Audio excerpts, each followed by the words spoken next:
The massive white stallion crashed against the auction pen, sending handlers scrambling for safety as terrified buyers backed away.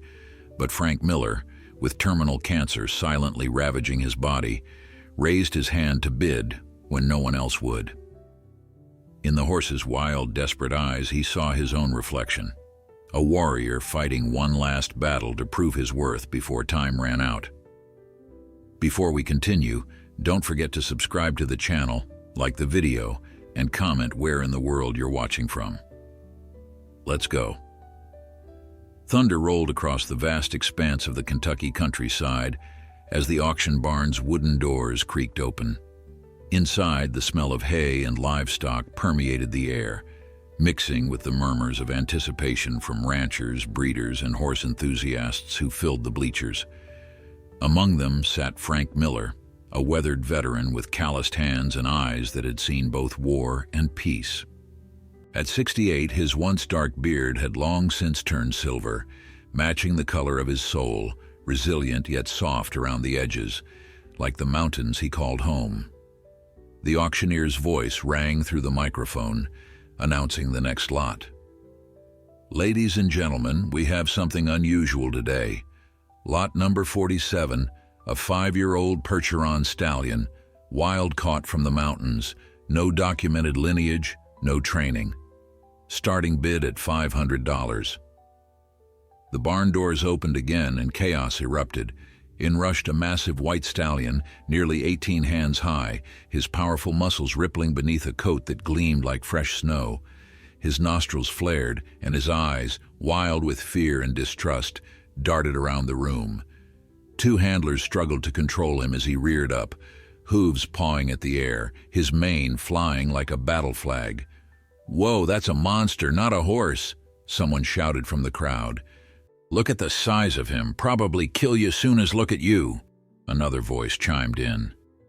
Frank shifted forward on his seat, his interest piqued. There was something in the horse's eyes, not just fear, but intelligence and a fierce pride that resonated with him. The stallion was not acting out of malice, but out of a profound misunderstanding of the world around him. The handlers managed to bring the horse to the center of the arena, though he continued to strain against his lead rope, muscles trembling with barely contained energy. The auctioneer cleared his throat nervously. "As you can see, he's a bit spirited, but with the right hand, there's good stock there. Do I hear 500? Silence filled the barn. The ranchers and breeders exchanged glances, shaking their heads. Nobody wanted to risk their reputation or their lives on an untamed giant. 400 then. Surely someone sees the potential. The stallion reared again, nearly pulling one handler off his feet. Nervous laughter rippled through the crowd. 300, anyone?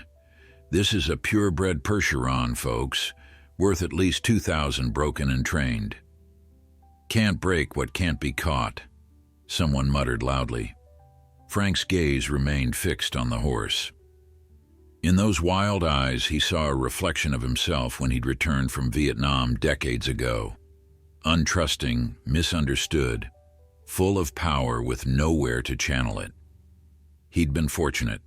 His grandfather had seen past the nightmares and the anger, giving him a place on the family ranch and the time to heal. 200. Final offer before we move on, the auctioneer pleaded, his voice tinged with embarrassment. Frank stood, his weathered cowboy hat in hand. 100, he called out, his voice steady. The crowd turned to look at him, some with pity, others with barely concealed amusement. Frank, you gone senile? Called out John Patterson, a neighboring rancher. That beast'll put you in the ground. The auctioneer, relieved to have any bid at all, quickly seized the opportunity. $100 from Frank Miller. Do I hear 150? No. Going once? Going twice. Sold to Mr. Miller. Just like that, Frank became the owner of a horse nobody wanted, a wild, untamed giant with fire in his eyes and thunder in his hooves. As the crowd dispersed, heading toward the refreshment stand before the next lot, several people clapped Frank on the shoulder, offering condolences rather than congratulations. "Hope you got good insurance, Frank," one said with a chuckle. "My grandson wants your saddle when you're done with it," joked another. Frank nodded politely but said nothing. His focus remained on the stallion, now being loaded into a separate holding pen away from the other horses. The animal's resistance had not diminished, and it took 3 men to guide him down the chute. After completing the paperwork and handing over the modest sum, Frank approached the pen where his new acquisition paced restlessly. The stallion eyed him warily, muscles tensed for flight. "Easy now," Frank murmured, making no attempt to enter the pen. "I know you don't understand yet, but things are about to get better for you." The horse snorted and tossed his massive head, as if dismissing the promise. Loading the stallion into Frank's trailer proved to be the day's greatest challenge. 2 hours of coaxing, failed attempts, and strategic planning later, they finally succeeded, though not without the trailer bearing new dents from the inside. The drive back to Frank's modest ranch was punctuated by the sounds of the horse shifting restlessly, occasionally kicking at the trailer walls. Sarah, Frank's daughter, was waiting on the porch when he pulled in. At 39, she managed the business side of their small breeding operation while raising her teenage son, Jason. Her expression shifted from welcome to concern as she saw the size of the animal in the trailer. "Dad, what have you done?" she asked, walking toward the trailer as Frank stepped out of his truck. "Got us a project," he replied simply. "That's not a project, that's a liability. He's huge." Sarah peered through the trailer slats at the agitated stallion. Frank shrugged. "They were going to send him to slaughter, Sarah. Nobody else bid." Her expression softened slightly. Despite her practical nature, Sarah had inherited her father's soft spot for the unwanted. Their small ranch had become something of a rehabilitation center for difficult horses over the years, though none had been quite as formidable as this one. "What are you going to call him?" she asked. Frank studied the stallion for a long moment. "Atlas," he decided. "He's carrying the weight of a world he doesn't understand." "Well, Atlas needs a space of his own. The round pen won't hold him if he decides to leave." Frank nodded. "We'll put him in the back paddock. It has the reinforced fencing from when we had that bull." It took another hour to coax Atlas from the trailer into the paddock. Once released, the stallion exploded into motion, galloping the perimeter, testing the fencing, and finally settling into a tense standoff across the enclosure from where Frank and Sarah stood watching. "He's magnificent," Frank said quietly. "Just scared and confused." Sarah sighed. "I hope you know what you're doing, Dad. You're not as young as you used to be." "Neither is he," Frank replied. "We've both got some miles on us. Maybe that's why we'll understand each other." That night, Frank sat on the porch with a cup of coffee, watching Atlas in the distant paddock. The horse hadn't touched the water or hay provided, still pacing occasionally in the moonlight. Frank understood the feeling, the inability to settle, to trust that this new reality wasn't just another trap. "It'll take time," he murmured to himself. "But we've got that, you and me." Inside the house, Sarah watched her father through the window, concern etched across her face. She knew that look, the same determination he'd shown rehabilitating other horses, rebuilding the barn after the tornado, and raising her alone after her mother's death. Once Frank Miller set his mind to something, there was no turning back. What she couldn't know was that in Atlas, Frank saw his last great challenge, a chance to transform fear into trust, chaos into purpose, before his own time came to an end. The doctors had given him 2 years, maybe 3 if the treatments worked well. He hadn't told Sarah yet. There would be time for that. First, he had a promise to keep to a horse that nobody wanted but him. Dawn broke over the ranch with the soft golden light that Frank had come to appreciate more in his later years. He rose early, as was his habit from decades of ranch work and before that the military. His joints protested with familiar aches as he dressed, the pain a bit sharper than it had been the previous morning. The doctors had warned him that would happen, good days and bad days, with the bad gradually outnumbering the good. He swallowed his medication with a grimace and poured a cup of coffee. Through the kitchen window, he could see the back paddock where Atlas stood motionless, a white sentinel against the emerging day. The stallion hadn't moved from the far corner, as far from human contact as the enclosure allowed. At least he's not trying to break down the fence, Frank muttered to himself.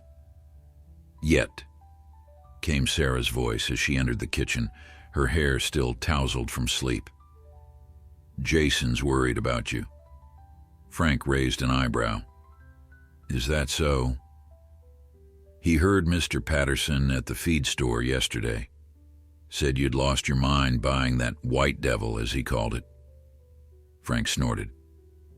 Patterson couldn't tell a good horse from a carousel pony.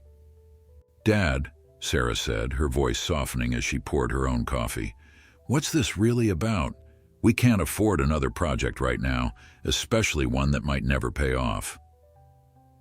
Frank's weathered hands wrapped around his mug. Not everything worth doing pays off in dollars, Sarah. I know, but I've got my pension. The ranch is paid for. We're doing fine. Sarah sighed, recognizing the stubborn set of her father's jaw. Just promise me you'll be careful. That horse is dangerous. He's scared, Frank corrected, setting his empty mug in the sink. There's a difference. Outside, the morning air carried the scent of pine and damp earth. Frank approached the paddock slowly, carrying a bucket of water and some fresh hay. Atlas tracked his movement, ears forward, muscles tensed for flight. Frank noted with satisfaction that the water from yesterday was gone. The stallion had drunk in the night when he felt safe. Morning, Atlas, Frank called softly, setting the bucket and hay just inside the gate before retreating. Breakfast is served whenever you're ready. For 3 days, this was their routine. Frank would bring food and fresh water, speaking in low, even tones, then withdraw to a nearby fence post where he'd sit and read the newspaper or simply watch.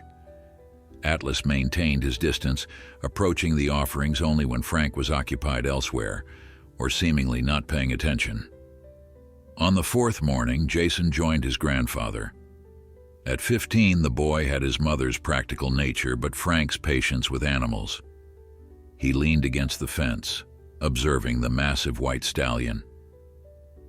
He's bigger than the draft horses at the fair, Jason commented. Frank nodded. Percherons can get up to 2,600 pounds. Atlas might be close to that. How are you going to train him if you can't even touch him? Frank smiled slightly. Who says I can't touch him?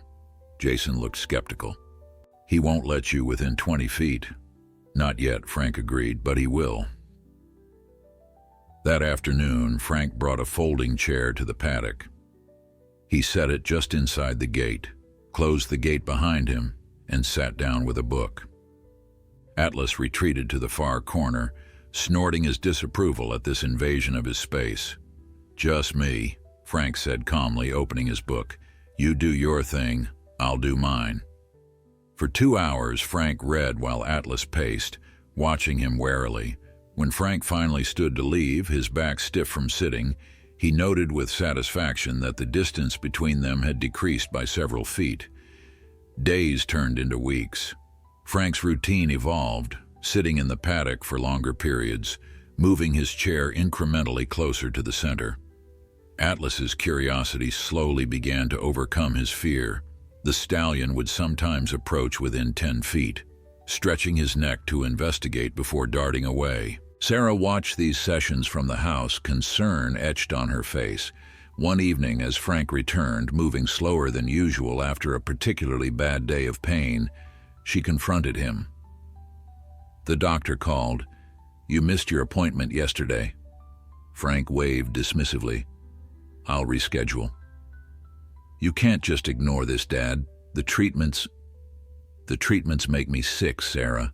They leave me too weak to work with Atlas. And that's more important than... She stopped, unable to finish the thought. Frank's expression softened. "I know what I'm doing, sweetheart." A month into their standoff, the breakthrough came on a stormy afternoon. Dark clouds had been gathering all morning, and by midday thunder rumbled across the valley. Frank, seeing Atlas growing increasingly agitated as the storm approached, hurried to the paddock. He found the stallion pacing nervously, eyes rolling at each flash of lightning. "Easy, boy," Frank called, entering the enclosure. A tremendous crack of thunder split the air. Atlas reared, then bolted directly toward Frank. Instead of diving out of the way, Frank stood his ground, raising his hands slowly. At the last moment, Atlas veered, circling Frank at high speed, coming closer with each pass like water spiraling down a drain. "I know you're scared," Frank said steadily, "but I'm not going anywhere." When the rain began to fall in heavy sheets, Atlas finally stopped, standing just a few feet from Frank, trembling, whether from fear or the cold rain, Frank couldn't tell. Slowly, telegraphing his movements, Frank removed his jacket and held it out. "Let me help you," he said. Atlas lowered his massive head, nostrils flaring as he took in Frank's scent. For several heartbeats, neither moved. Then, with infinite care, Frank draped his jacket over the stallion's withers. Atlas flinched but didn't bolt. Taking a chance, Frank placed his palm gently against the horse's neck. Connection. From the house, Sarah and Jason watched in amazement as Frank stood in the pouring rain, his hand on the white giant who had terrified everyone at the auction. The stallion's head was lowered now, almost touching Frank's shoulder. "How did he do that?" Jason whispered. Sarah shook her head, blinking back unexpected tears. "That's who your grandfather is. He sees what others can't." When Frank finally came in, soaked to the bone but grinning, Sarah handed him a towel without comment. His hands shook slightly as he dried his silver hair. From cold or emotion or the disease working through him, she couldn't tell. "You reached him," she said simply. Frank nodded, looking out at Atlas, who now stood in the center of the paddock, Frank's jacket still across his back. He just needed to know someone would stand with him in the storm. That night, Frank's cough was worse, and the pain kept him awake until dawn. But as light broke over the ranch, he rose, dressed, and made his way to the paddock where Atlas waited at the gate, Frank's mud-splattered jacket on the ground before him like an offering. "Good morning, friend," Frank said, his voice rough but warm. "Ready to get to work?" Atlas nickered softly, the first gentle sound Frank had heard from him, and stepped forward to meet his hand. The real work began the day after the storm. Frank arrived at the paddock at dawn, carrying a halter and lead rope that looked almost comically small compared to Atlas's massive frame. The stallion stood at the gate as he had the previous morning, but Frank noticed a new wariness in his posture as he eyed the equipment. "This is just a conversation piece," Frank explained softly, holding up the halter. "We're not using it today." Instead, Frank entered the paddock with a brush. He set the halter aside and approached Atlas with slow, deliberate movements. The stallion's muscles tensed, but he remained in place, watching Frank with those intelligent eyes. "May I?" Frank asked, extending the brush. For several minutes they stood in silent negotiation. Then, with a soft exhale that seemed to deflate his massive chest, Atlas lowered his head slightly. Frank began brushing gently along his neck, speaking in a low, constant stream. "You've never been brushed before, have you? Feels good to get the dust out, doesn't it? My grandfather used to brush down our horses every evening, said it was good for the horse and the horseman. Calms the mind." Atlas gradually relaxed under the rhythmic strokes. By the time Frank finished, the stallion had leaned ever so slightly into the brush, his eyes half closed in what looked almost like contentment. "That's enough for today," Frank said, stepping back. "We'll try again tomorrow." As he exited the paddock, he found Jason watching from the fence. "That's it?" the boy asked. "Just brushing?" Frank hung the brush on a post. "What were you expecting?" "I don't know, something more impressive." Frank smiled. Impressive is getting an 18-hand wild stallion to stand still for brushing after everyone at the auction said he couldn't be handled. Jason considered this. "Can I help tomorrow?" "Not yet," Frank replied. "Atlas and I are still figuring each other out. But soon." Inside the house, Frank found Sarah at the kitchen table with paperwork spread before her, bills by the look of her frown. "The vet called," she said without looking up. "Wants to know when we're bringing in the white monster for a checkup." "Not for a while yet," Frank replied, pouring himself a glass of water to wash down the pills he pulled from his pocket. "He's not ready." Sarah finally looked up, her eyes catching the slight tremor in Frank's hand as he swallowed his medication. "And how about you? Are you ready for your treatment tomorrow?" Frank grimaced. "As ready as I'll ever be." "I've arranged for Hank to come by and help with the morning chores. Jason will feed Atlas." Frank started to protest, but Sarah cut him off with a look so reminiscent of her mother that it made his breath catch. "Atlas will survive one day without you, Dad. You, on the other hand, need this treatment." The next morning, before leaving for his appointment, Frank visited Atlas briefly. "I've got to go into town today," he explained, brushing the stallion's gleaming white coat. "Jason will bring your food, but he won't come in. I'll be back tomorrow." Atlas nickered softly, nudging Frank's shoulder with his muzzle, a gesture that would have been unthinkable just days before. The treatment left Frank weak and nauseated as he'd known it would. Sarah drove him home in silence, helping him to bed where he slept fitfully through the afternoon and evening. In his half-waking moments, he worried about Atlas, whether the stallion would interpret his absence as abandonment, whether the fragile trust they'd built would shatter. The following morning, Frank forced himself out of bed despite Sarah's protests. His limbs felt leaden, his mouth dry from the medications, but determination propelled him to the paddock where Atlas paced restlessly. The moment the stallion saw Frank, he trotted to the gate, whinnying loudly. "Missed me, did you?"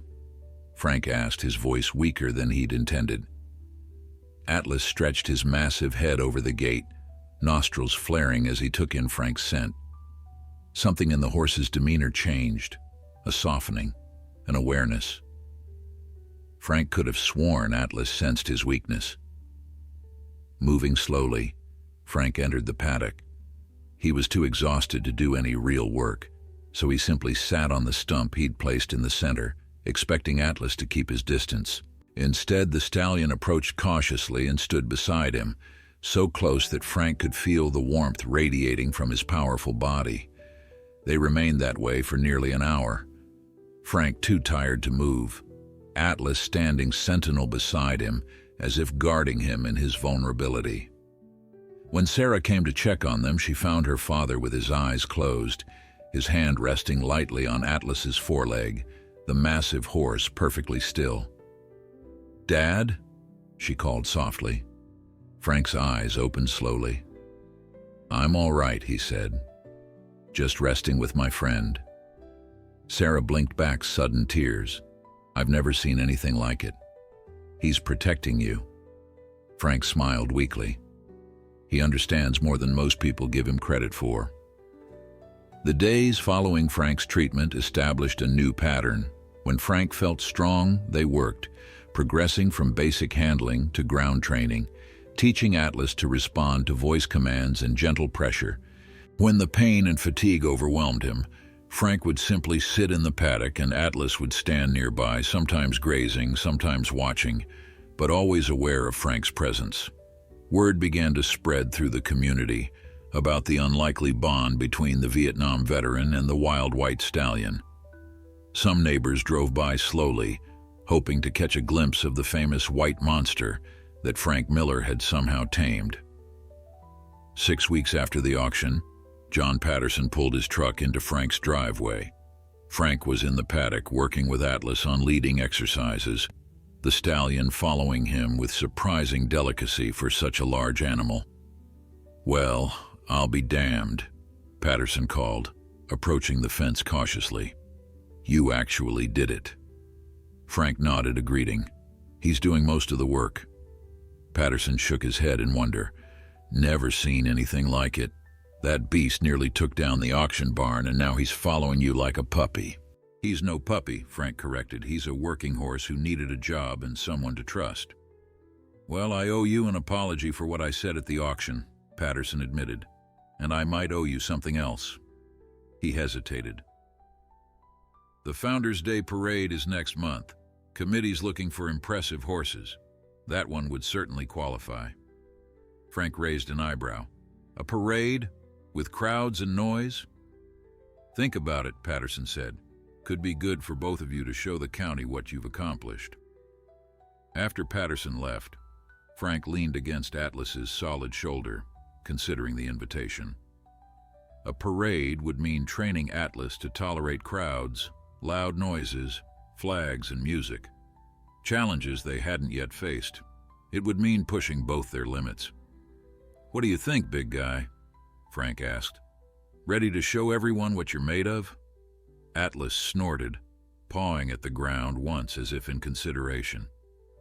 That evening, as Frank reviewed his training journal, plotting out the next steps if they were to attempt the parade, a coughing fit seized him. He doubled over, tissues clutched to his mouth, coming away spotted with blood. When he finally caught his breath, he found Sarah standing in the doorway, her face pale. "It's nothing," he said hoarsely. "It's not nothing," she replied. "It's getting worse." Frank sighed. Patterson invited Atlas to the Founders' Day Parade. "Dad, I'm going to do it, Sarah. We both need this." Sarah studied her father's face, the determination in his eyes, the pallor beneath his weathered tan. She recognized the look from decades ago, when he'd returned from Vietnam, broken in body but not in spirit. "Then we'll help you," she said finally. "Both of you." Frank nodded, grateful beyond words. Outside in the paddock, Atlas stood in the twilight, his white coat gleaming like a beacon in the gathering darkness. From impossible beginnings, they had found each other, the unwanted horse and the dying man, both with something still to prove. Preparing for the Founders' Day Parade became Frank's mission, a final goal that pushed back against the tightening constraints of his illness. Each morning he rose before the sun, swallowed his pills, and headed to the paddock where Atlas waited. The stallion seemed to sense the urgency in Frank's movements, responding to commands with increasing precision. 4 weeks, Frank muttered as he fastened a specially ordered halter around Atlas's massive head. 4 weeks to turn a wild horse into a parade horse. The first challenge was desensitization. Frank enlisted Jason's help, having the boy wave flags at increasingly closer distances, while Frank kept Atlas steady with gentle words and a firm hand. The stallion's initial reaction, wide eyes, flaring nostrils, and trembling muscles, gradually gave way to cautious acceptance. "That's it," Frank encouraged when Atlas stood still despite the colorful banner Jason waved just yards away. "Nothing to fear from a bit of fabric." Next came noise. Sarah set up an old stereo at the edge of the paddock, playing marching band music at low volume. Atlas pinned his ears back and pranced nervously in circles around Frank, who remained the calm center of the stallion's universe. By the 5th day, Atlas barely flicked an ear when the drums and trumpets began. "He's doing better than I expected," Sarah admitted one evening, watching from the kitchen window as Frank led Atlas around the yard, past the tractor, wheelbarrows, and other equipment that might resemble parade obstacles. "He trusts Dad," Jason said simply, as if that explained everything. Perhaps it did. The 3rd week brought new challenges. Frank began working with Atlas on the road that ran past their property, exposing him to passing cars and trucks. Most drivers slowed respectfully when they saw the massive white stallion and the silver-haired man, but occasionally someone would speed by, horn blaring. These moments tested both horse and handler. During one such incident, Atlas reared suddenly, nearly pulling the lead rope from Frank's grasp. The force of the movement sent Frank staggering backward, pain shooting through his chest. He maintained his hold but sank to one knee, struggling for breath. Atlas, instead of bolting, immediately lowered his head and stood perfectly still, as if understanding that Frank needed a moment to recover. "Good boy," Frank wheezed, patting the stallion's leg. That night, Frank's coughing kept him awake until dawn. When he finally drifted to sleep, he dreamed of Vietnam, the helicopter's rhythmic thump merging with his heartbeat, the thick jungle heat pressing down like a physical weight. He woke sweating, tangled in sheets, to find Sarah standing in his doorway. "You've got a doctor's appointment today," she reminded him. "Reschedule it," Frank replied hoarsely. "We've got work to do." Sarah crossed her arms. "The parade is still 3 weeks away. Missing one day won't derail everything."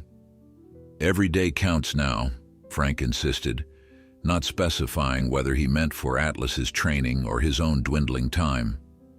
They both knew. That afternoon, while Frank was reluctantly at his appointment, Jason took responsibility for Atlas's daily care. The teenager approached the paddock with the measured confidence his grandfather had taught him.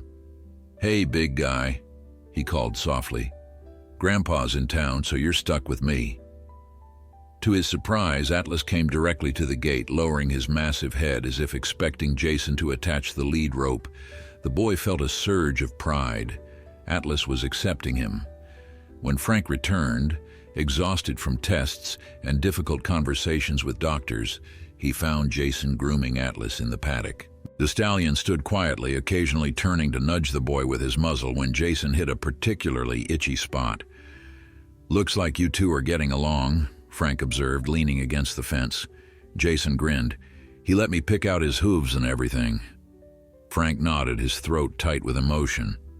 "That's good. That's real good." "Are you okay, Grandpa?" Jason asked, noticing the pallor beneath Frank's tan. "Just tired from town," Frank replied, the half-truth bitter on his tongue. The truth, which he couldn't bring himself to share, was that the doctor had confirmed what Frank already felt. The treatments weren't working as hoped. The cancer was advancing faster than expected. Weeks, the doctor had said, maybe a couple of months with aggressive treatment that would leave him bedridden. Frank had declined. He would see this through with Atlas, standing on his own 2 feet. With 2 weeks left before the parade, they began practicing with the saddle.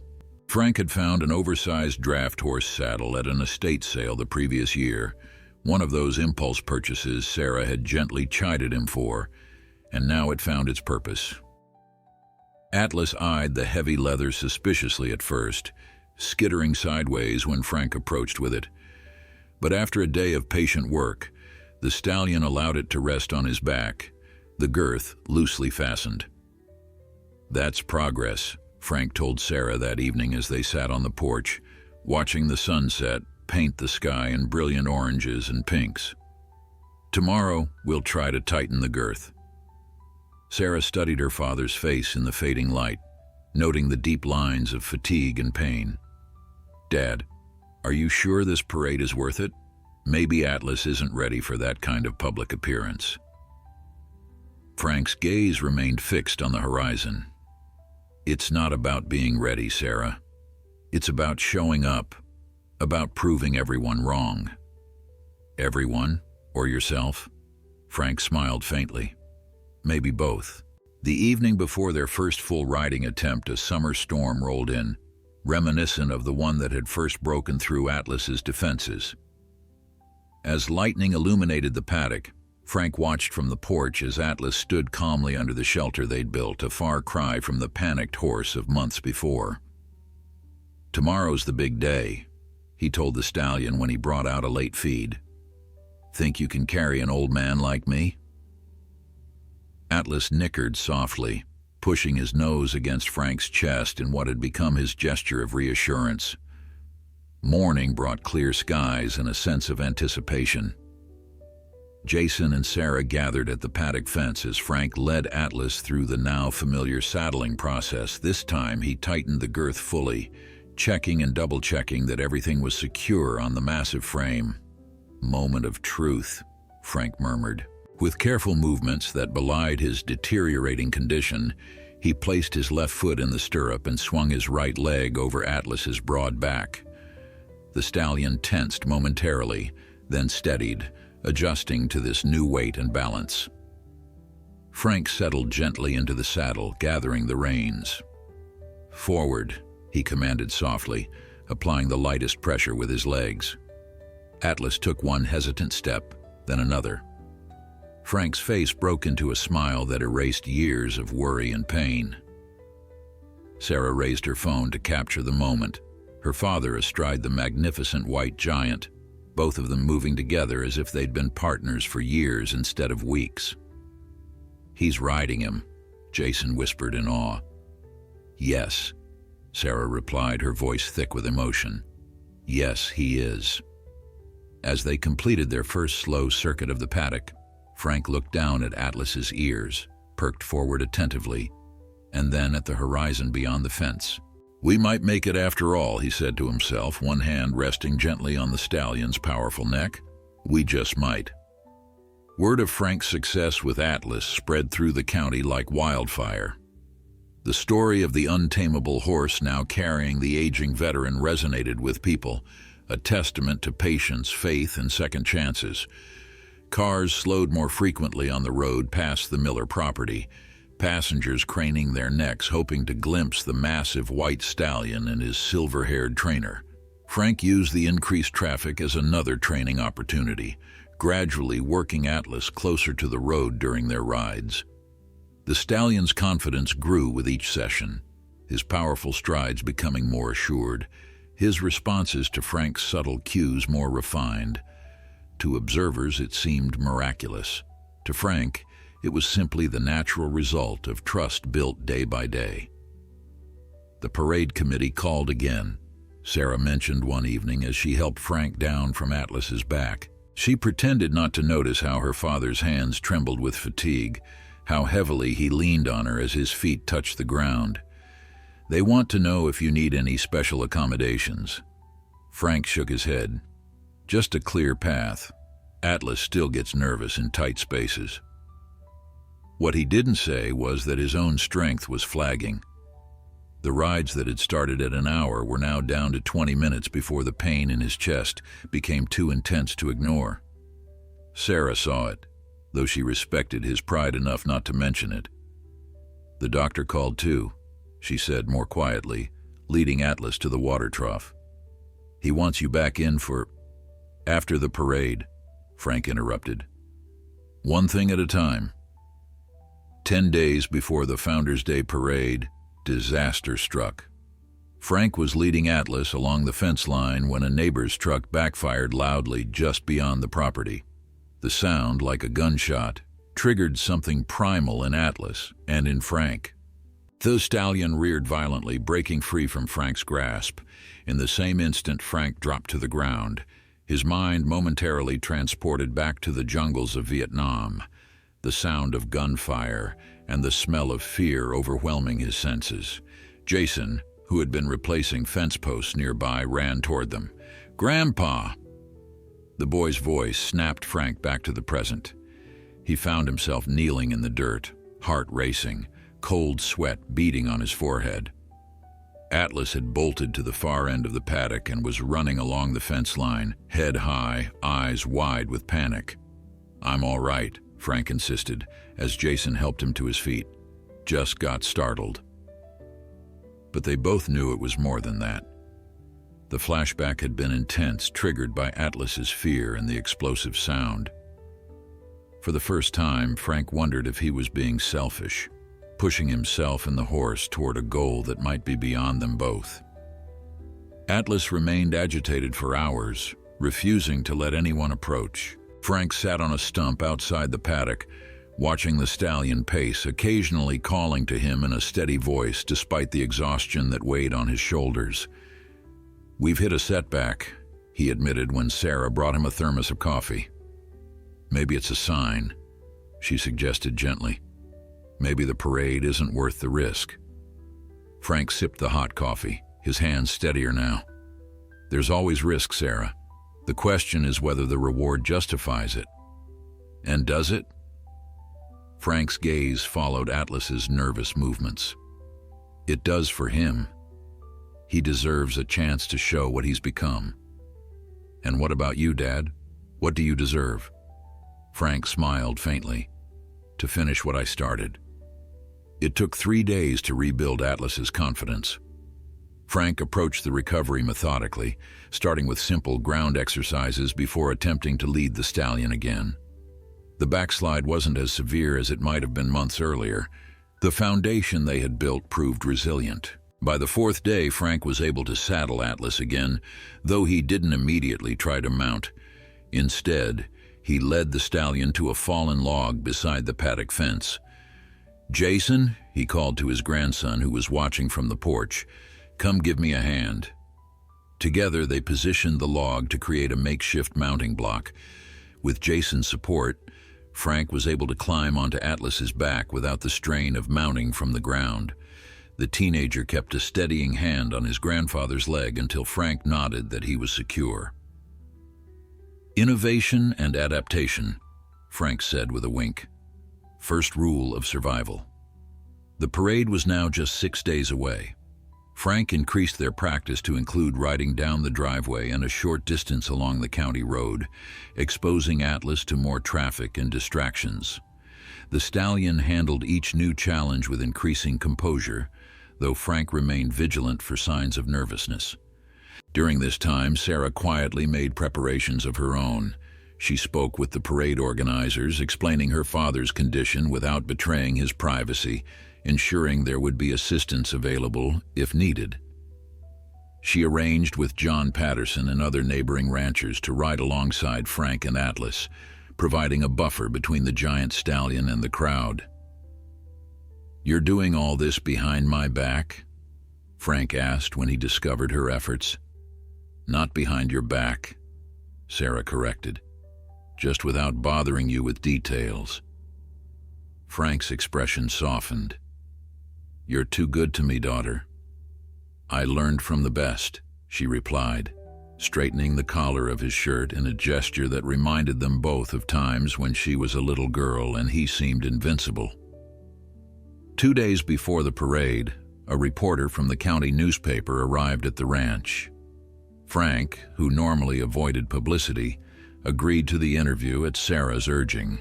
They sat on the porch, Frank in his rocking chair, the reporter leaning forward eagerly as Atlas grazed in the paddock within view. "What made you bid on a horse that everyone else was afraid of?" the reporter asked. Frank considered this, his weathered hands folded in his lap. "I recognized something in him. Not just potential, but pain. Sometimes what looks like aggression is really fear. You don't cure fear with more fear. You cure it with patience.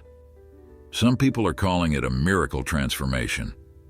Frank snorted softly. "No miracles here, just hard work and trust, on both sides. And why the parade? Why take that risk after all you've accomplished?" Frank's gaze drifted to Atlas, sunlight gleaming on his white coat. "Because everyone deserves a second act, a chance to show the world who they really are. Atlas was never the monster they thought. He just needed someone to believe that." The reporter nodded, scribbling in his notebook. "And what about you, Mr. Miller? What do you get out of all this?" Frank was quiet for a long moment. "Time well spent," he finally said.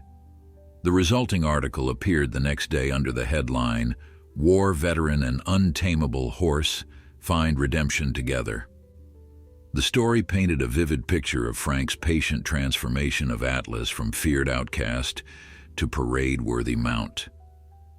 The final paragraph quoted Frank directly. Sometimes the ones everyone gives up on just need someone to stand with them a little longer. The morning before the parade, Frank woke earlier than usual, the pain in his chest sharp and insistent. He swallowed his pills with a grimace and made his way slowly to the paddock where Atlas waited.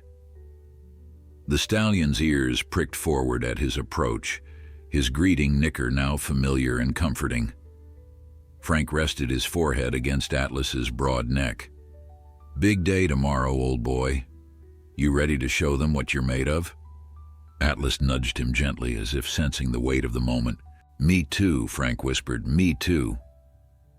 The morning of the Founders' Day parade dawned clear and warm, the kind of perfect summer day that seemed made for celebration. Frank woke before sunrise, his sleep having been fitful at best. The pain in his chest had grown worse overnight, a constant pressure that made each breath a conscious effort. Still, he dressed carefully in the outfit Sarah had prepared. A crisp white shirt, dark jeans, his good boots, and the weathered cavalry hat he'd kept from his grandfather. In the kitchen he found Sarah already up, coffee brewing, her face a mask of concern she tried to hide when she saw him. "Morning," he said, his voice raspier than usual. "Sit," she ordered gently. "Breakfast is almost ready." Frank lowered himself carefully into a chair at the table, where his medication waited beside a glass of water. He swallowed the pills without comment. "Big day," Sarah said, setting a plate before him. Scrambled eggs, toast, simple foods he might be able to manage despite the nausea that often accompanied his pain. "Big day," he agreed, taking a small bite of toast. Jason joined them, unusually awake and alert for the early hour. The boy was dressed in a Western shirt Frank recognized as one of his old ones, altered by Sarah to fit the teenager's lanky frame. The sight brought an unexpected lump to Frank's throat. "You ready, Grandpa?" Jason asked, his excitement barely contained. "Almost," Frank replied. "Need to get Atlas looking his best first." After breakfast, which Frank mostly pushed around his plate, they made their way to the paddock. Atlas stood alert at the gate, as if sensing the importance of the day. His coat gleamed in the morning light, already brushed to a shine by Jason, who had risen even earlier than the others. "You've done good work," Frank told his grandson, inspecting the stallion's grooming. "I wanted him to look perfect," Jason replied. Together they prepared Atlas for the parade. The special saddle had been polished to a rich luster, the bridle adorned with a simple silver concho that had once belonged to Frank's grandfather.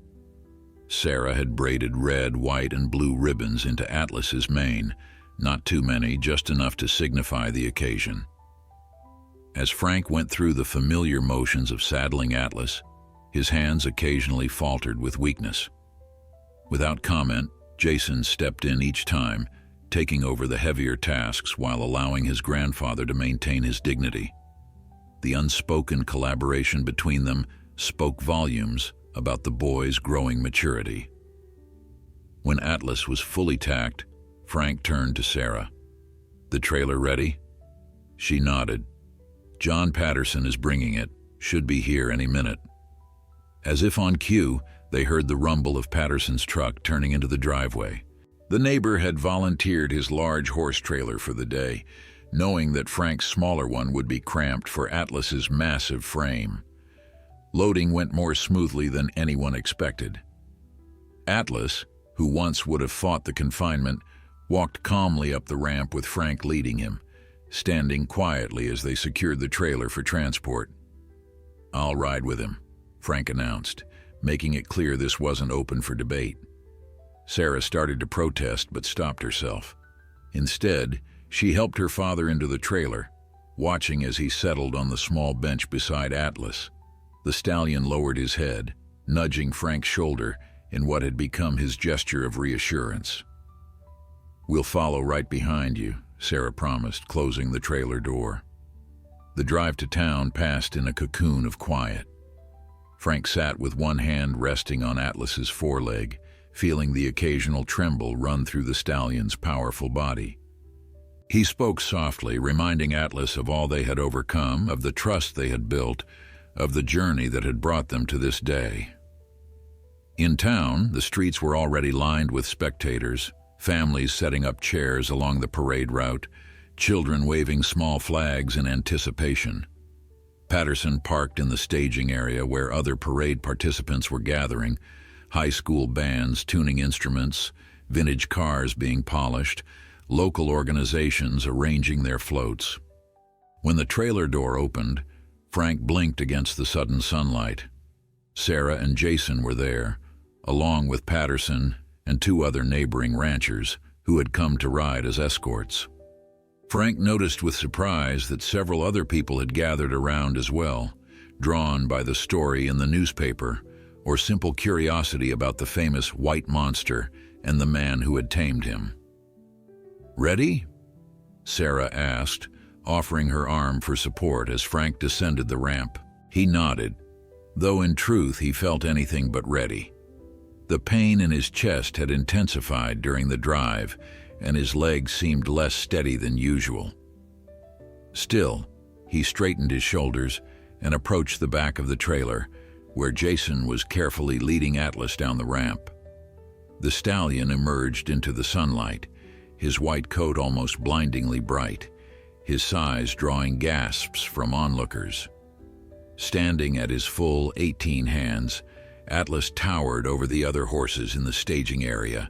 His ears flicked nervously at the unfamiliar sounds and smells, but his eyes sought out Frank, drawing reassurance from his presence. "My God, he's magnificent," someone murmured in the gathering crowd. Frank approached Atlas slowly, running a hand down his neck. "You ready to show them what you're made of, boy?" Using the mounting block that Patterson had brought, Frank managed to climb into the saddle with minimal assistance. Once seated, he straightened, his pain momentarily forgotten as he gathered the reins. The change in his posture was remarkable. No longer the elderly man battling illness, but a horseman with decades of experience, his body finding its natural alignment with Atlas's broad back. "Looking good, Miller," called a voice from the crowd. Frank recognized the auctioneer who had presided over Atlas's sale months ago. "Never thought I'd see that horse under saddle." Frank tipped his hat in acknowledgement but said nothing. Words weren't necessary. Atlas's transformation spoke for itself. The parade organizer, a flustered woman with a clipboard, approached. "Mr. Miller, you'll be position 23, right after the high school band and before the vintage tractor club. Are you sure you don't want someone leading your horse? We could arrange." "No need," Frank interrupted gently. "We understand each other." She looked dubious but nodded, making a note on her clipboard before hurrying away. As they waited for their turn in the lineup, Frank became aware of Sarah watching him closely. He met her gaze and saw in her eyes both pride and concern. She knew, as he did, what this effort was costing him. Jason stood at Atlas's shoulder, occasionally reaching up to straighten a ribbon or brush away a speck of dust, his face glowing with excitement. "Thank you both," Frank said quietly, "for everything." Before they could respond, the high school band began to move, their drums creating a steady rhythm that vibrated through the air. Atlas's ears swiveled forward, his body tensing slightly. "That's our cue," Frank said, gathering the reins more firmly. Sarah stepped closer, her hand on his leg. "Dad." "I know," he said, understanding all she couldn't say. "I'll be careful." With a gentle pressure from his legs, Frank guided Atlas forward. The white giant stepped into the parade route, his powerful presence immediately drawing the attention of spectators. A murmur ran through the crowd, followed by a smattering of applause as people recognized the horse from the newspaper story. Frank sat tall in the saddle, his pain momentarily forgotten, his focus entirely on the magnificent animal carrying him forward into the brightness of the day and the welcome of a community that had once doubted them both. Behind them, Patterson and the other ranchers rode as a protective escort.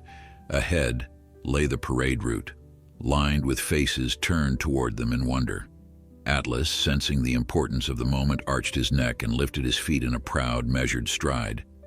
Together, they moved forward into the sunlight, the unlikely pair who had refused to be defined by others' expectations. The first 100 yards of the parade route were almost eerily quiet.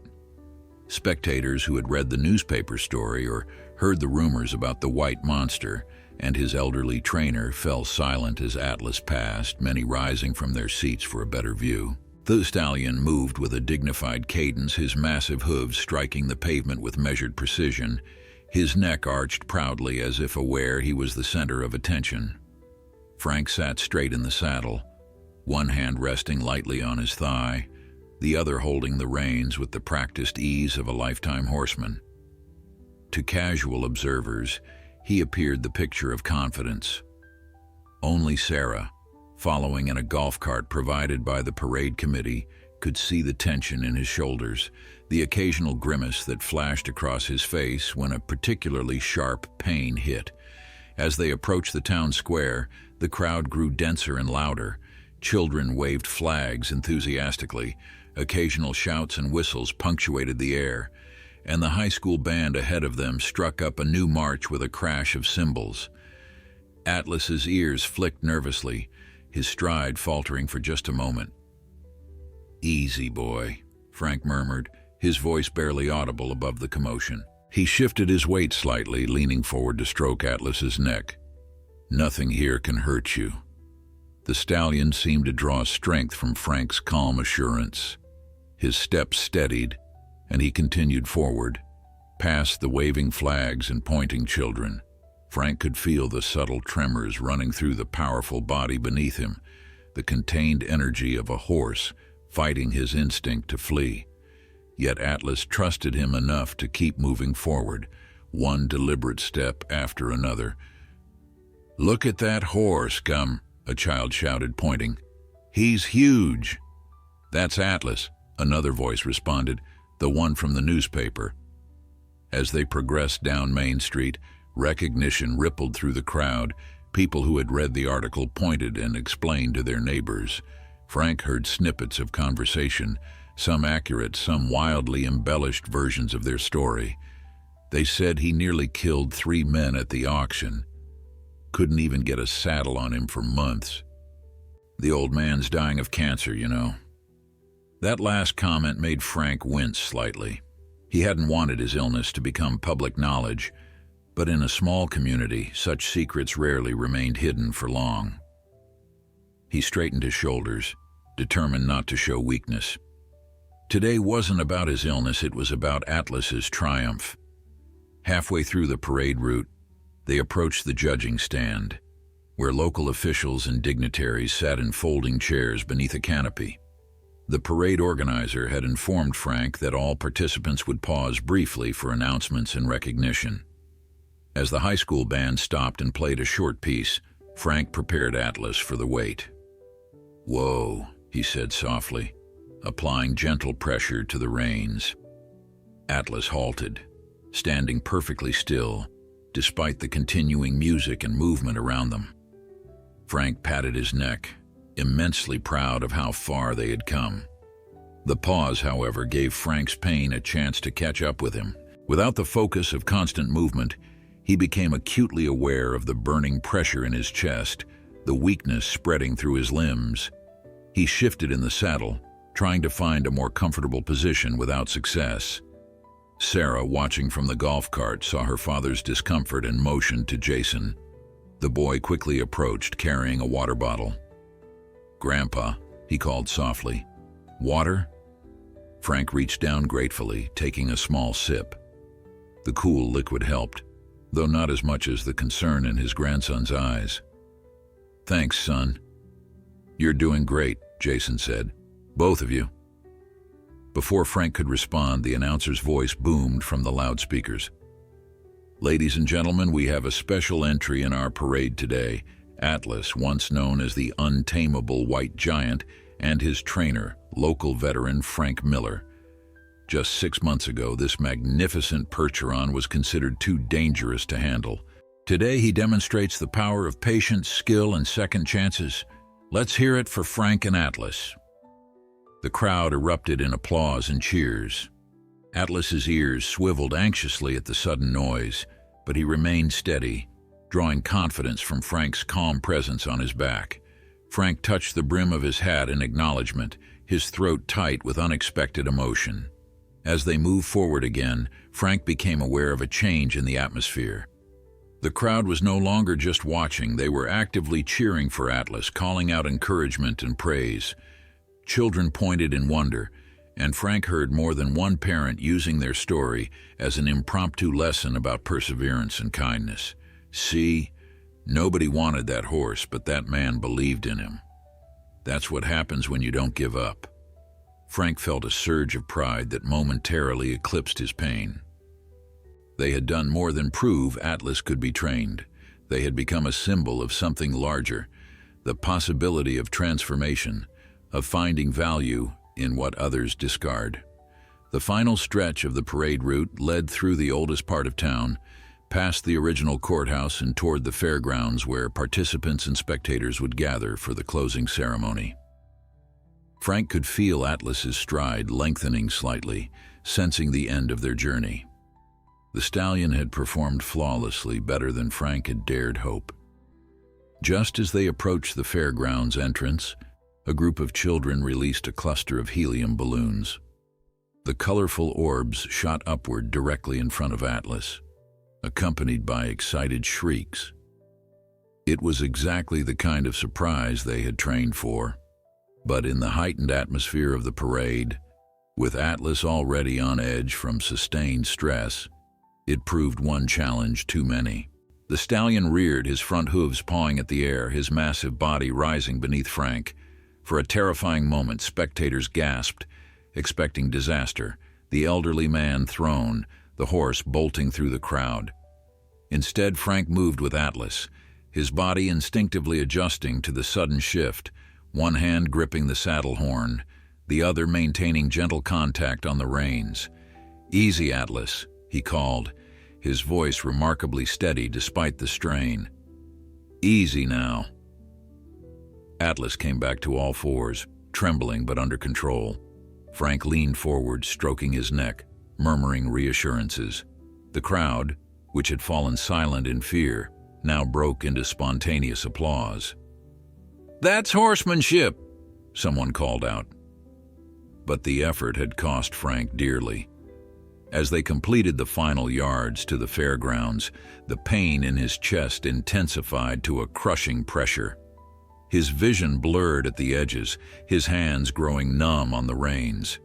Still, he remained upright, guiding Atlas to their designated spot where Sarah waited anxiously.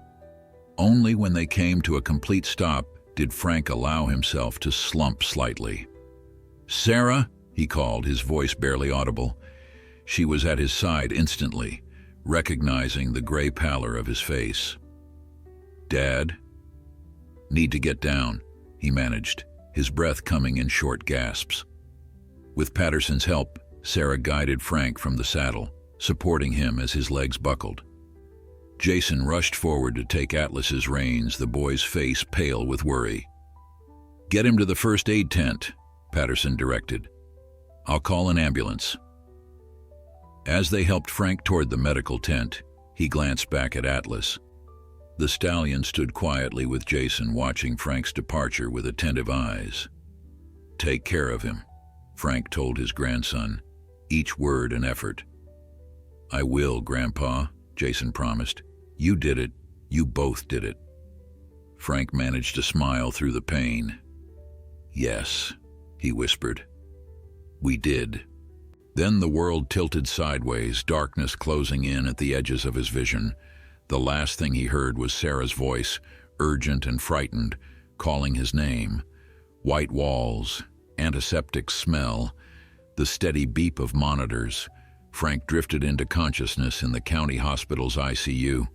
His mouth felt dry, his chest heavy beneath the weight of oxygen tubes and monitoring wires. He blinked slowly, trying to orient himself, memories of the parade fragmented like pieces of a broken mirror. Sarah sat beside his bed, her face drawn with exhaustion and worry. When she saw his eyes open, she leaned forward, taking his hand carefully between hers. "Hey, Dad," she said softly. Frank tried to speak, but his throat was too dry. Sarah brought a cup with a straw to his lips, allowing him to take a small sip of water. "Atlas," he managed finally. A sad smile crossed Sarah's face. "Of course that's your first question. He's fine." Jason took him home with Patterson's help. Frank nodded slightly, relief washing through him. The parade, Atlas's performance, the cheering crowd, it had been real, not just a morphine dream. They had done it. "How bad?" he asked, gesturing weakly at the medical equipment surrounding him. Sarah's expression told him everything before she spoke. "The doctor says the exertion accelerated things. Your heart—" She paused, struggling to maintain composure. "They've made you comfortable, but they don't recommend more aggressive treatment at this point." Frank absorbed this information silently. He had known, of course, had felt the change in his body over the past weeks, the rapid decline that no amount of determination could halt.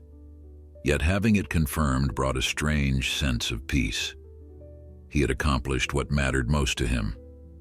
"How long?" Sarah squeezed his hand. "Days, maybe a week." "I'm sorry, Dad."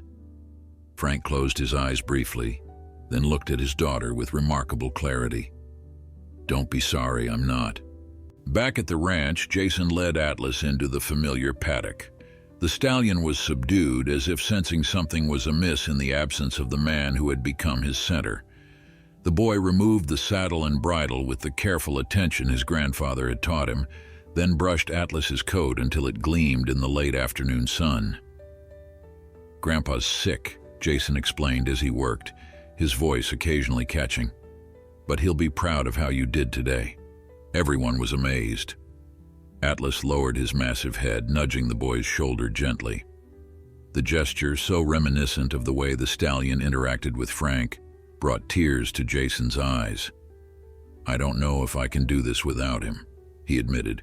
"You're his horse." But as the words left his mouth, Jason knew they weren't entirely true. Over the months, Atlas had become part of their family. Frank's project, yes, but a connection that extended to all of them. That evening, as Sarah remained at the hospital, Jason took responsibility for Atlas's care. Following his grandfather's routine precisely, he fed and watered the stallion, checked his hooves, and made sure the paddock gate was secure. When he finished, he sat on the stump where Frank usually rested, watching as twilight descended over the ranch. "He's not coming home, is he?" Jason asked aloud, the question directed partly to Atlas and partly to the darkening sky. The stallion, grazing nearby, lifted his head at the sound of the boy's voice. In the growing shadows, his white coat seemed to glow with an inner light. 3 days passed in a strange, suspended state. Sarah split her time between the hospital and home, while Jason took over the care of Atlas and the other ranch responsibilities. News of Frank's condition spread through the community, and neighbors appeared regularly with food, offers of help, and stories about how the parade appearance had touched them. "Never seen anything like it," John Patterson told Jason as they repaired a section of fence. "Your grandfather and that horse, people are still talking about it, showed everybody what's possible with patience and trust." On the 4th day, Dr. Reynolds called from the hospital. "Your father is asking for Atlas," she told Sarah. "I know it's unorthodox, but given his condition—" Sarah interrupted. "Is it even possible? We have a small courtyard for patients in palliative care. If you could arrange transportation and handle the liability waivers—" Sarah didn't hesitate. "We'll be there tomorrow morning." Loading Atlas into Patterson's trailer the next day proved challenging. The stallion seemed to sense the unusual nature of the request, growing skittish as Jason attempted to lead him up the ramp. "Come on, boy," Jason coaxed. "Grandpa needs to see you." At the mention of Frank, Atlas's ears pricked forward. After a moment's consideration, he stepped willingly into the trailer.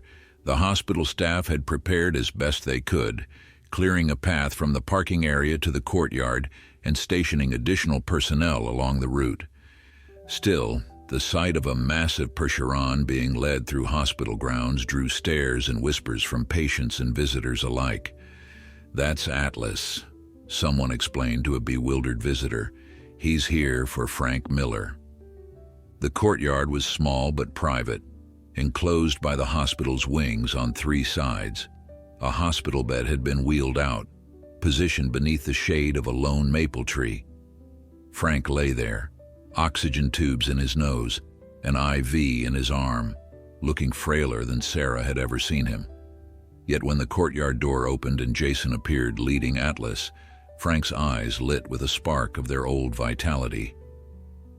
"Bring him closer," he requested, his voice barely a whisper. Jason guided the stallion to the bedside. Atlas's ears flicked forward in recognition, his large eyes taking in the medical equipment and Frank's diminished form with what seemed like understanding. Gently, with infinite care, the horse lowered his massive head until his muzzle nearly touched Frank's outstretched hand. "Hello, friend," Frank murmured, his fingers brushing the velvet softness of Atlas's nose. The stallion remained perfectly still, as if aware of the fragility of the moment. For several minutes, no one spoke. The only sounds were the rustle of leaves in the breeze and Frank's labored breathing. "You did good," Frank told Atlas. "Better than anyone believed possible." His gaze shifted to Jason, who stood at the stallion's shoulder. "You both did." Jason swallowed hard. "We had a good teacher." Frank smiled faintly. "Now it's your turn, son. Atlas trusts you. He'll show you things I never could." Sarah stood at the foot of the bed, tears streaming silently down her face. She had initially worried that this visit would be too much for her father, but seeing the peaceful contentment that had settled over his features, she knew it had been the right decision. "The parade committee sent something," she said, reaching into her bag. She withdrew a blue ribbon with gold lettering. "Special recognition, outstanding partnership." Frank's eyes crinkled with amusement. "Fancy that. We won something after all." With trembling fingers, he took the ribbon and, with Jason's help, secured it to Atlas's bridle. The bright blue stood out vividly against the stallion's white coat. "There," Frank said, sinking back against his pillows. "Now everyone will know." As the visit continued, hospital staff gathered discreetly at the courtyard's periphery, drawn by the unusual scene and the palpable emotion it generated. Dr. Reynolds wiped away a tear, turning to her colleague. "In 30 years of medicine, I've never seen anything quite like this." When it was finally time to leave, Jason prepared to lead Atlas away. The stallion resisted slightly, his eyes still fixed on Frank. "It's okay, boy," Frank reassured him softly. "You go with Jason now. He'll take good care of you." Atlas nickered softly, then allowed Jason to lead him toward the exit. At the courtyard gate, the stallion paused, turning his head for one last look at the man who had believed in him when no one else would. Frank raised his hand in a final farewell, a gesture of benediction and release. "Go on," he whispered. "Show them what you're made of." 3 days after Atlas's hospital visit, Frank Miller slipped away peacefully in his sleep. Sarah was at his side, holding his hand as his breathing gradually slowed and then stopped altogether. The room fell silent save for the final flat tone of the heart monitor. With gentle fingers, she closed her father's eyes and sat with him a moment longer, whispering a goodbye that only she could hear. News of Frank's passing spread quickly through the small community. By afternoon, the ranch driveway was lined with trucks and cars, neighbors and friends arriving with food and condolences.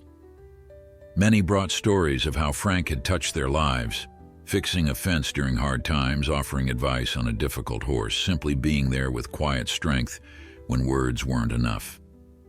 Jason spent the day with Atlas.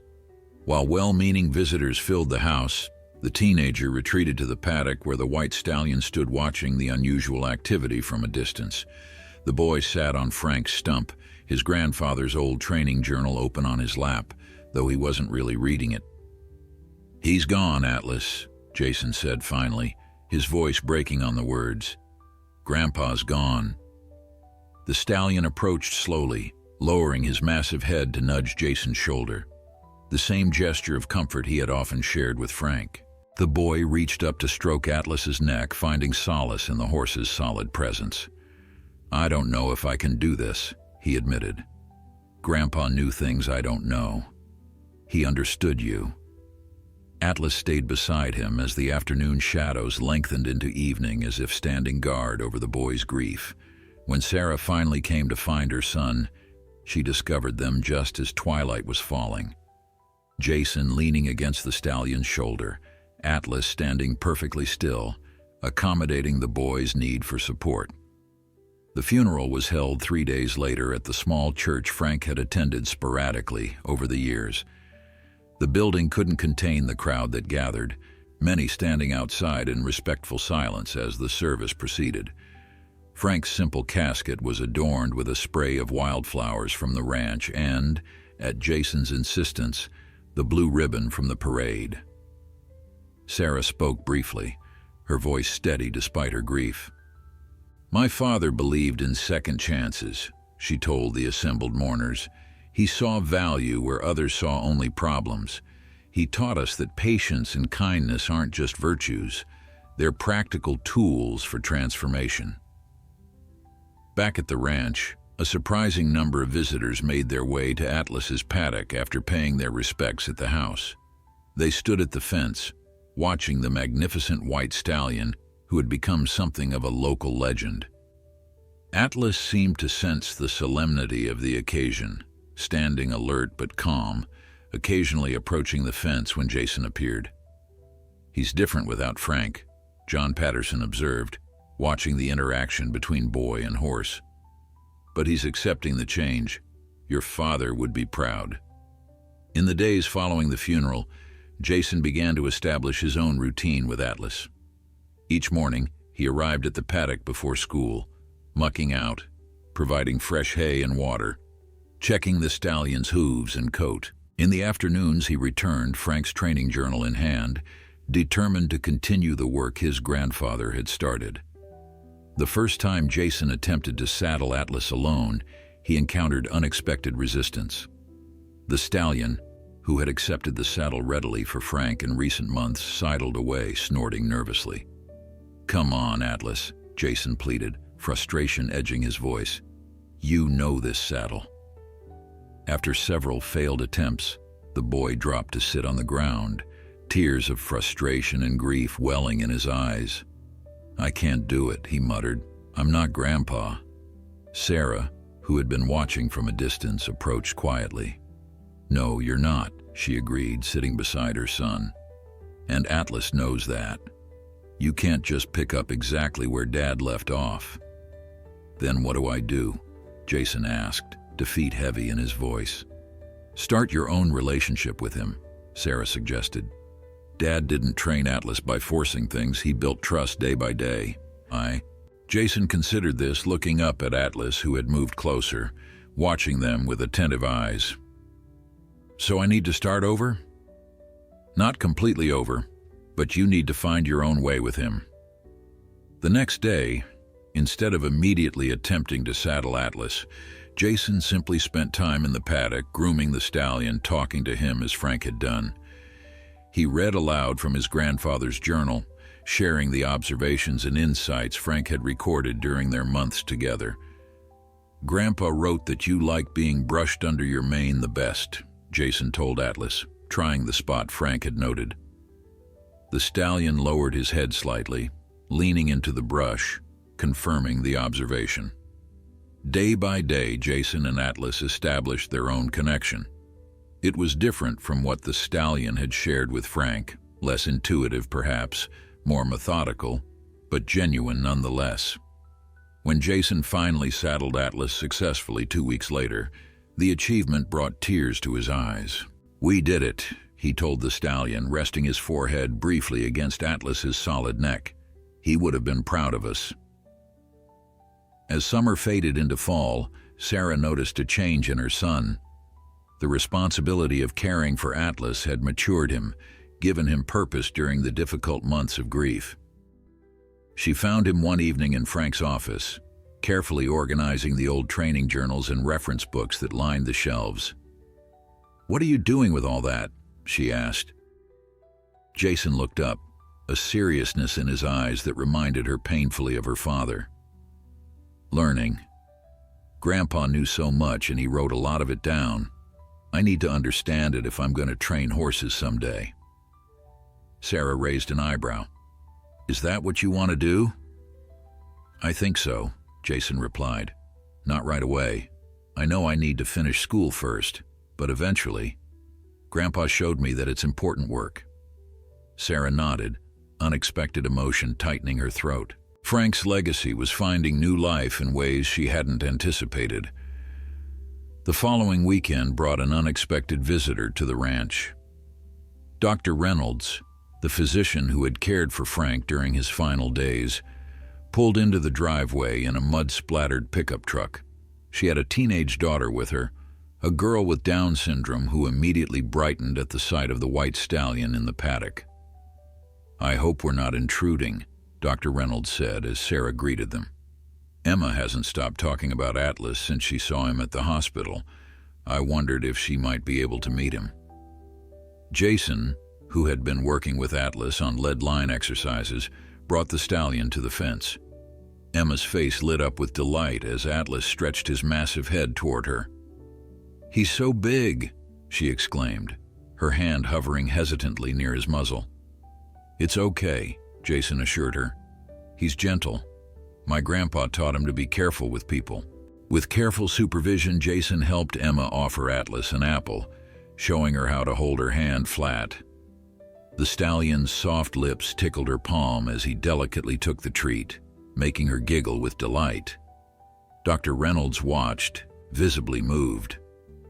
"Your grandfather would be so pleased to see this," she told Jason. "He talked about Atlas's potential even in his final days. He believed this horse had a special capacity for connection." Jason nodded, a lump forming in his throat. Grandpa always said Atlas just needed someone to believe in him.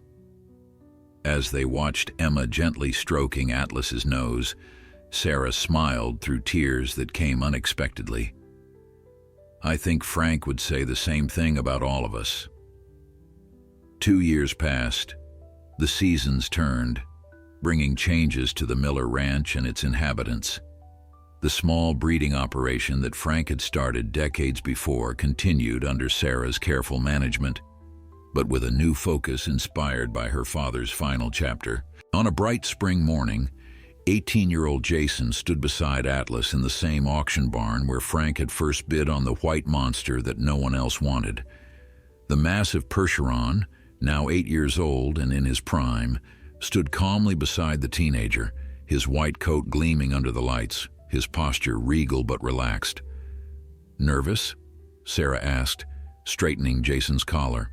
"A little," he admitted, "but we're ready. Grandpa's journals helped with everything except the butterflies in my stomach." Sarah smiled, seeing so much of her father in her son's quiet determination. "He'd be proud of you both."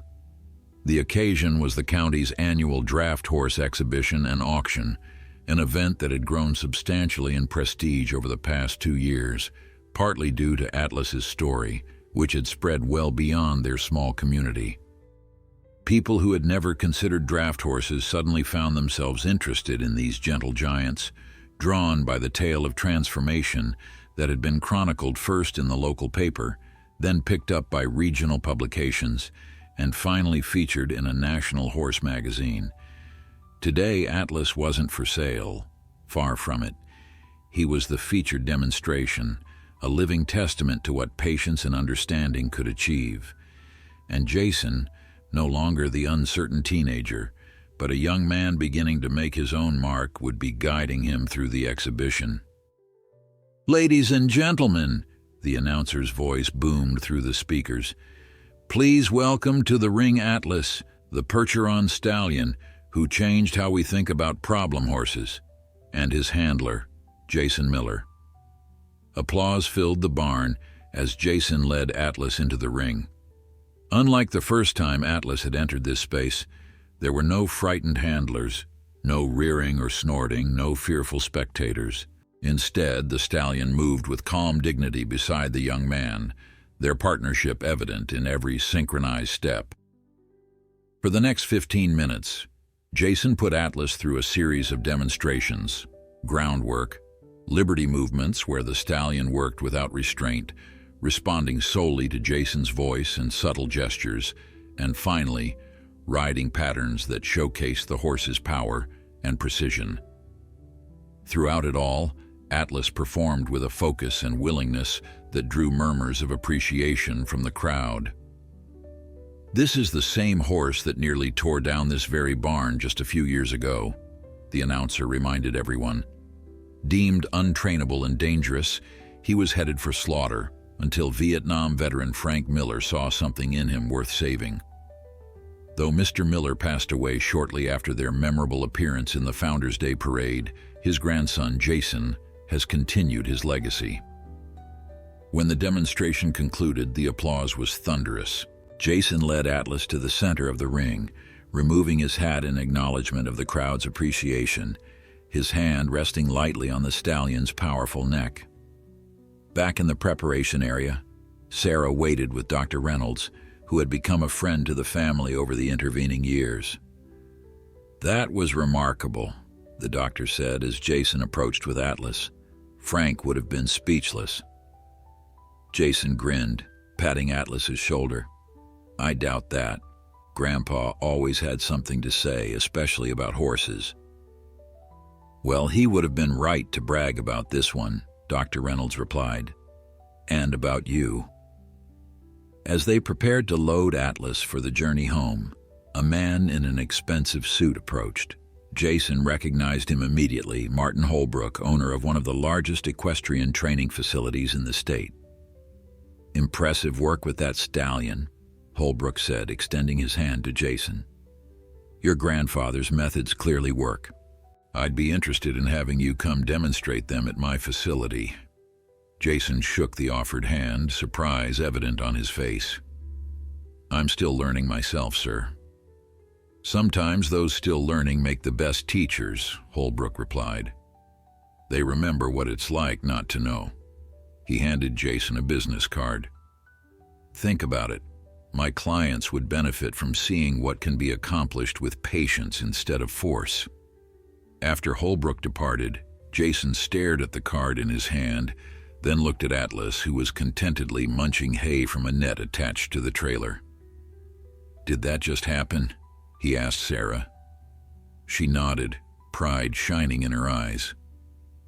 "It did, and it's just the beginning." That evening, back at the ranch, Jason sat on the porch steps, watching Atlas graze in the paddock that had become his kingdom. The setting sun cast a golden glow over the scene, turning the stallion's white coat to amber and lengthening shadows across the grass. Sarah joined him, 2 mugs of coffee in hand. "Penny for your thoughts?" Jason accepted the offered mug. "Just thinking about how much has changed. If Grandpa hadn't bid on Atlas that day, then someone else would have eventually seen his potential," Sarah suggested. Jason shook his head. "I'm not so sure. Grandpa had a gift for seeing past the surface. The way he looked at horses, at people, he saw what could be, not just what was." They sat in companionable silence for a while, sipping their coffee as twilight deepened around them. Finally, Jason spoke again. "I've been thinking about what Mr. Holbrook said, about teaching others." Sarah turned to him, curious. "And I think that's what Grandpa would have wanted. Not just for us to help Atlas, but to use what we learned to help others. Other horses, other people." Sarah nodded slowly. "Your college plans?" "Still planning to go," Jason assured her, "but maybe with a clearer purpose now." Equine science, business management, things that would help build something here. He gestured toward the ranch that spread around them. Something that honors what Grandpa started. In the paddock, Atlas raised his head, ears pricked forward as he gazed at them. In the deepening dusk, with his white coat catching the last of the light, he looked almost luminous. "You know," Sarah said softly, "when Dad first brought Atlas home, I thought he was making a terrible mistake. I was so afraid. For him, for us, even for that horse that everyone had given up on." "And now?" Jason asked. Sarah smiled, blinking back unexpected tears. "Now I think it might have been the most important thing he ever did. Not just saving Atlas, but showing us how to see beyond appearances, beyond first impressions, how to believe in second chances." Jason nodded, understanding in his eyes that went beyond his years. "That's what I want to build on. A place where horses like Atlas get a second chance, where people can learn what Grandpa taught us." "Frank Miller's legacy training," Sarah suggested, half joking. "Something like that," Jason agreed. "But Atlas gets to be the mascot." As if hearing his name, the white stallion approached the fence, his movements graceful despite his massive size. He stood watching them, a creature transformed not by magic or miracle, but by the patient understanding of a man who had refused to see him as others did. "You know what Grandpa used to say about Atlas?" Jason asked, rising to approach the fence. Sarah smiled. "He said a lot of things about that horse." "He said Atlas wasn't just a horse he saved," Jason recalled, reaching out to stroke the stallion's velvet muzzle. "He was the horse that saved him right back." In the deepening twilight, Atlas lowered his head to Jason's touch, a silent affirmation of a bond that had begun with one man's belief and now extended into a future bright with possibility.